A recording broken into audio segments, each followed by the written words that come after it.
What's up, YouTube? It's your friendly neighborhood gamer, your host, Coach Key, and welcome to Legends and Dice Cafe, where we learn about tabletop RPGs from old school to modern. Tips, tricks, reviews, and lots of solo gameplay. Back with my weekly video, like I do every Friday at 8 p.m. Eastern Standard Time. Today's video, I'm going to be reviewing.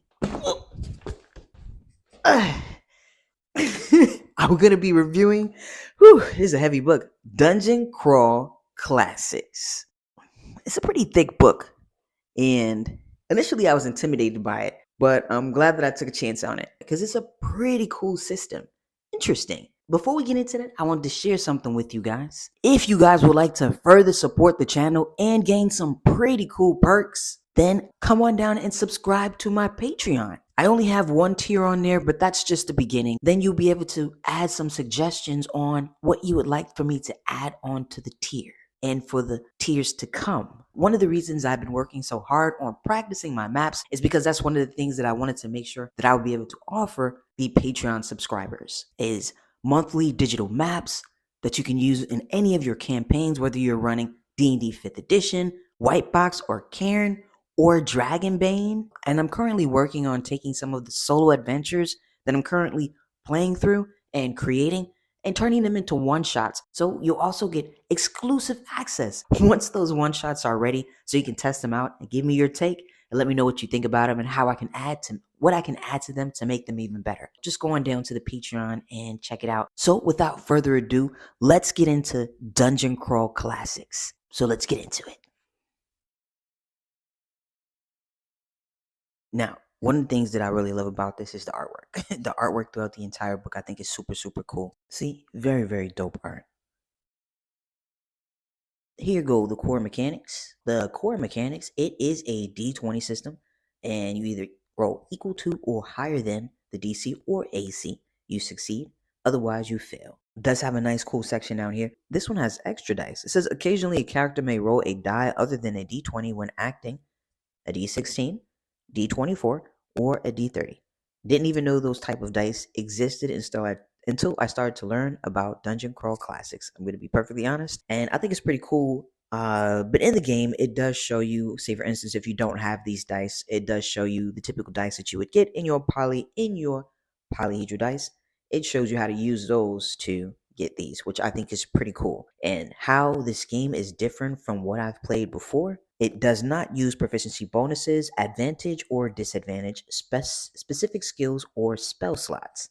Ability points and even race are randomly determined rather than chosen. It does say, which is pretty cool, while this might sound limiting, in practice, it's been observed that players often end up with characters they never could have imagined or on their own and love these unexpected heroes. So I can dig that and would absolutely be open. Classes or races are one and the same. You are a wizard or an elf. There are only 7 classes, and it has a few more that we're not going to get into because if you plan on getting this book, I don't want to ruin it for you. So I'm just going to give you a brief intro to what I've learned thus far with Dungeon Crawl Classics and what I think about it. Honestly, I think the system is pretty cool. And this is new right here. You start at a level 0, untrained, uneducated peasant.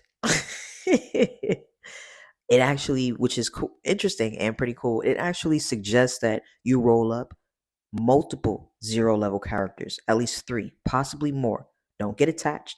Characters that survive their first dungeon, then choose classes and become worth remembering. So it is a dangerous game, but it sounds like a fun game. And then your character creation, you roll your ability scores, you determine your occupation, you choose an alignment, purchase equipment, and it says you attempt to survive your first dungeon. If you survive, you advance to first level. At this point, you choose your class, and then based on the class chosen, you may know some spells.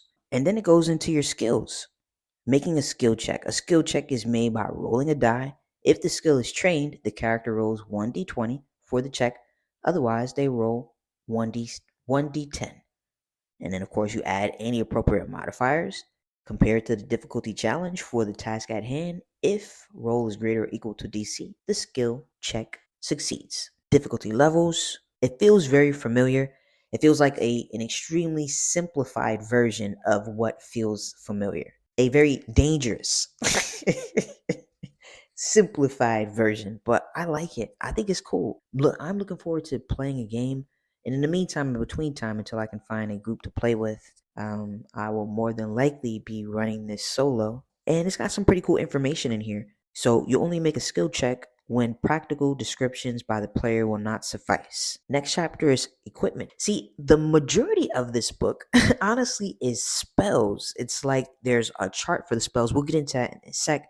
But the system in itself, the overall mechanics and stuff, outside of the spells, it's a pretty simple system. This is your equipment table. We're not going to go in depth when it comes to the book. I'm just going to show you a few things that stood out to me. And then you go into chapter 4, your combat. Check out this art. Movement, which I'm familiar with, of course, and initiative. The rules encourage each player to run more than one character at low levels. In low level play, especially with large masses of characters, use group initiative, roll once for each player, apply the highest initiative modifier among their characters, then roll once for the monsters. When each player acts, they declare actions for all their characters.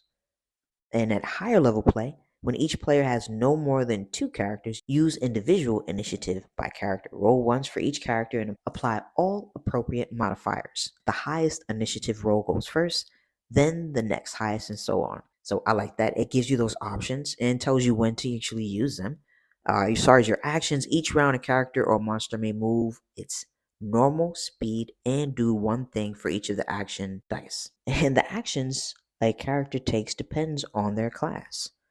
So it breaks it down with a warrior, wizard, elf, and so on, of course. A normal 0 level character with one action can move and attack once each round. And it tells you different types of activities that you can do that count as an action. And then types of combat, it has a table for attack roll modifiers. Some modifiers reduce the die type used to attack. And that's where that 1D comes in. Because at first I'm like, what the? But then I started reading and I understood what it meant. So, for example, a character attacking with a D20 die, suffering a modifier of -1D would reduce their die type to D16. You do have a 20 and then a natural 20 being a critical hit, and then a natural 1 being a fumble, which is, of course, a fail. And here's your table for fumbles. So it looks like the lower that you roll on the table, the better it is as far as your fumble goes. And then, of course, it has your critical hits, and it says your crit die and table are determined by your class and level. So it's broken up into classes and levels for your critical hits. As you can see, your crit table 1, all 0 level characters and all wizards, and then thieves and elves, and so on and so on. So, which is pretty cool. It's pretty interesting. Mounted combat, and like I said, I'm not going to go in depth with the book, but eventually I will once I get a little bit more a better feel for the system, which I like already. I think it's pretty cool. And then it has something called Mighty Deeds of Arms. A warrior can declare a mighty deed of arms, or deed for short, prior to any attack. And then it gives you different types of deeds, like blinding attacks. Blinding attacks usually involve making a call shot to an enemy's eyes. Disarming attacks, pushbacks, trips and throws. So, because at first I was a little confused, but again, as you continue to read, you learn more. I have a better understanding of what those mighty deeds of arms means. Then you've got death and damage. If a defender is wounded, the attacker rolls for damage, roll the appropriate die for the weapon. A character or a monster dies when it reaches 0 hit points. And then you've got healing. Wounds heal with rest. A character who actively adventures and gets a good night's rest heals 1 hit point.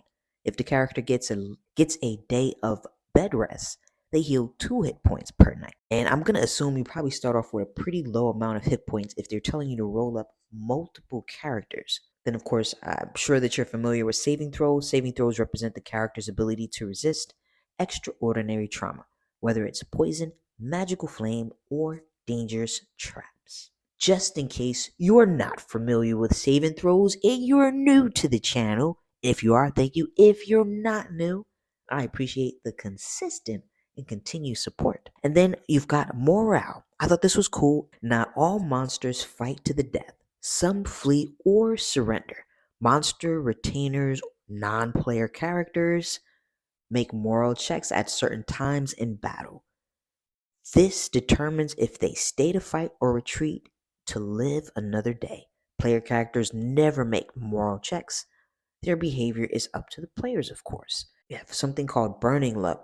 Luck is typically used to affect a character's attack rolls, damage rolls, spell checks, thief checks, and saving throws, but can also be used for other purposes. And then here comes your next chapter, 5, which is magic. And like I said, the magic part, or the spells, is the biggest section inside of this book. It says those who would use magic are best served to always have a backup plan. And your spell check, when your character casts a spell, you roll 1d20 and add your caster level, and that's what you call a spell check. And of course, it looks like you add different modifiers, whether you're a cleric or a wizard. And this was pretty interesting. Spellburn. Magic user can harness more magical energy if they are willing to make a moral sacrifice, offer part of their soul to a demon, foster a demigod's greedy growth by leeching their strength, or even burn the very life energy in their own cells. Before rolling any spell check, a wizard may declare that they will attempt spellburn. In attempting spellburn, the wizard temporarily expends points of their strength, agility, or stamina score to enhance their spell check. For every ability point they expend, the wizard adds +1 to their spell check, which is pretty cool and interesting and dangerous. It's got a chart or table for spellburn actions. Say, for instance, the wizard sacrifices 1 pound of flesh per spell level, which they must carve from their own body with a knife that is holy to a powerful outsider. Wow. Interesting. Wow, the wizard must walk on one leg for the remainder of the day. The wizard must sacrifice one of their most favored possessions. And then it has like a corruption table for like the wizards. Low level wizards are powerful. High level wizards fear for their souls. Continual use of magic results in changes, exposure to demons, radiation from other planes, elemental energies, and toxic qualities, and the servants of chaos all affect a wizard over the course of their career. High level wizards seek pacts with demons and elements to sustain their health so they can continue to advance. Each and every time a wizard rolls a natural 1 on a spell check, they suffer the effect of the spell failure. Moreover, their spell may misfire and they may suffer corruption.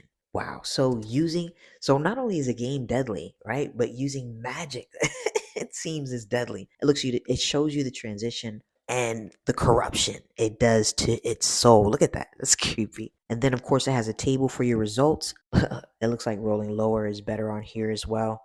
We've got minor corruption, major corruption, and greater corruption. Generic spell misfire. I'm not going to go into the magic, but I think the system is pretty cool. It's interesting. And it would make somebody think twice about casting a spell. And also the spells in here, they have tables as well. So that's taking up a good portion of the pages too. Chapter 7, the judge's rules. Now, the judge's rules. I take it the judge is like the referee or the dungeon master or the game master. It has information for them. A judge is always right. Let the rules bend to you, not the other way around. It's got some information for you, the world we know. It's got some cool stuff.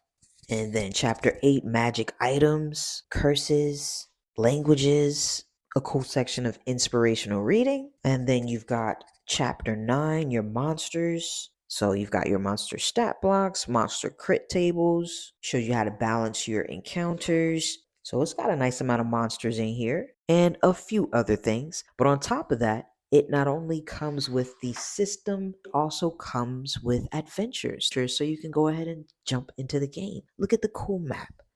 It's got your introduction, your background, encounter table, and your player introduction. And it has a few of these, which is pretty cool. So I got the paperback, which is I think was about maybe $23.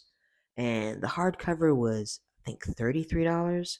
I definitely want to eventually get the hardcover book. And the pre-written modules are decently priced. There it is, Dungeon Crawl Classics. So again, don't let the thickness or how huge the book is intimidate you, because it is a really cool system, I think worth looking into and adding to your collection. Thank you so much for taking the time out to watch. As always, don't forget, go on over to the Patreon and see what I am offering at tier 1. Make sure you stay tuned next week, because we're going to be picking up Dragonbane solo playthrough part, I think this is part 3. So yeah, stay tuned, and stay tuned for more reviews. I hope you're having a super fantastic week. I hope you have a super fantastic evening and a weekend. And I'll see you guys back here, same time, 8 p.m. Eastern Standard Time on Friday. Peace.